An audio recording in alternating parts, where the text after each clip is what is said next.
Tipon ang samahan ng mga mag-aaral na nagtataguyod sa Akademya ng Wikang Kastila sa bulwagan ng bahay ng mayamang si Macaraig. Kaya hindi ba kayo? Oo nga. Hindi kaya, gano'n kaya. Nabalita ko pa, kami naman yun. Oo nga Di ba? Oo. Hindi kaya. Ayan. Ehem! Siya nga pala mga kaibigan. May balak ba kayong manood? Nang ano naman? Nang palikasadulan! Alam ko yan. Yung ba yung bantog na Las Coches de Carnobil ng mga princess? Yun nga ba? Oo, kaya ako nga kayo tinatanong eh dahil tiyak na kayo manonood ng palabas na yun. Kami syempre dapat akong panood ko yan. Nabasa ko ata sa mga pahayagan na magagaling ang mga tropang papalabas dyan. Saka magaganda daw ang mga artista, pati ang kanilang mga tinig. Ako may manonood din. Dahil may pinag-usapan kami ni aking Paulita na magkasama kami manonood. Di ba ni Paulita? Hindi. Hindi niya kasi ganun. Ehem!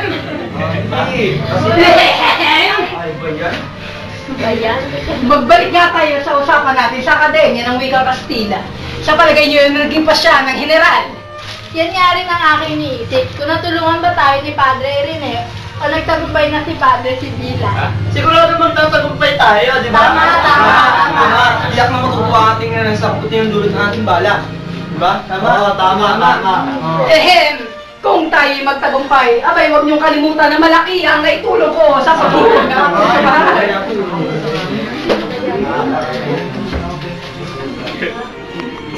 Sandali. Si Macaraig lamang ang nakakaalam. Hintayin natin ang kanyang pagdating. Ngunit masyadong maraming malalaking tao ang nakikialam sa pagpapasya ng general. Baka sa huli, sa kulungan lang tayo pulutin. Ehem! Basta ako, wala akong kinalaman dyan, ha? Sandali, Pekson. Sinasabi bang ating general ay walang sariling pag-iisip? Isa yung masamang pagkilala sa ating Kapitan General. Palibhasa isa kang Kastila at di taga rito, Sandoval. Hindi ko sinasabing may sariling pagkukuro ang general. May pruweba ka ba dyan sa lahat ng sinasabi mo? Ha? Anong malay mo? Huwag mong daanin sa biro ang lahat ng mga bagay, Pekson.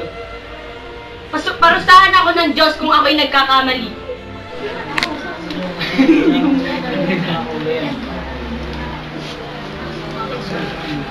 Si Mariana daw.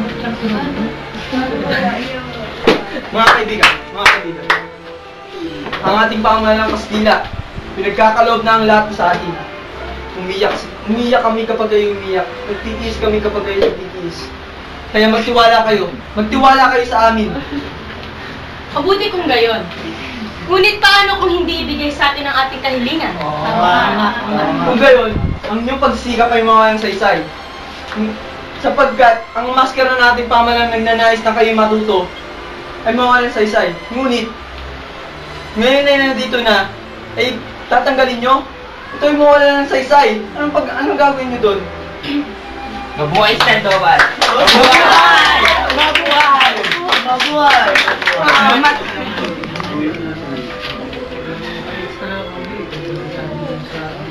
Gusto may masabi ka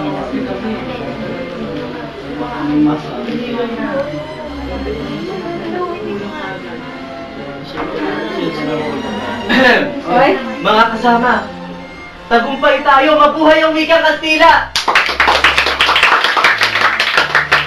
Dahil lang mga kaibigan, pagsalitain naman natin si Macaraig. Alamin natin yung mga pangyayari. Kaninang umaga, mga kasama, nagkita kami ni Padre Irene. Mabuhay si Padre Irene!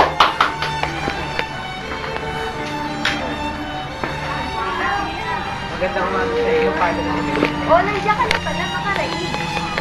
Ngayon, sasabihin ko sa'yo ang pangyayari sa Los Baños. Makikinig po ako sa inyo. Halos isang linggo rin nilang pinagtalunan ang pagpapasya tungkol sa ating hiling. Katunayan, isa ako sa mga tumutol laban kay Padre Salve, Padre Fernandez, Padre Sibila at sa General at maging sa mag-aalahas na si Simon. Kanina ang pangyayari. Si Sinyon? Ano namang kinalaman ng Hudyong yon sa mga bagay-bagay sa ating lupain? At mabuti na nga lang daw at naimungkahi ni Padre Irene ang pagbuhay sa kataas-taasang paaralan ng primarya na pinamumunuan ni Don Custodio. Mabuhay si Don Custodio! Teka. Paano kung hindi pumayag si Don Custodio sa ating kagustuhan? Yan nga din ang sabi sa akin ni Padre Irene. Paano natin gagawin yon? Binigyan ako ni Padre Irene ng 2 paraan. Sandali. Gagamitin ba natin si Pepay? Siya nga. Mabuhay si Pepay.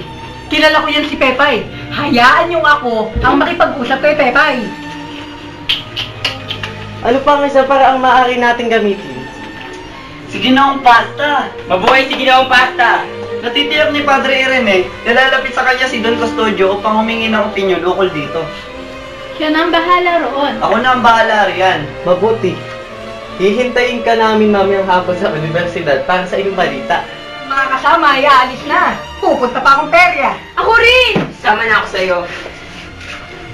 O sige, magkita na lang tayo mga kasama mamaya sa universidad. Yes.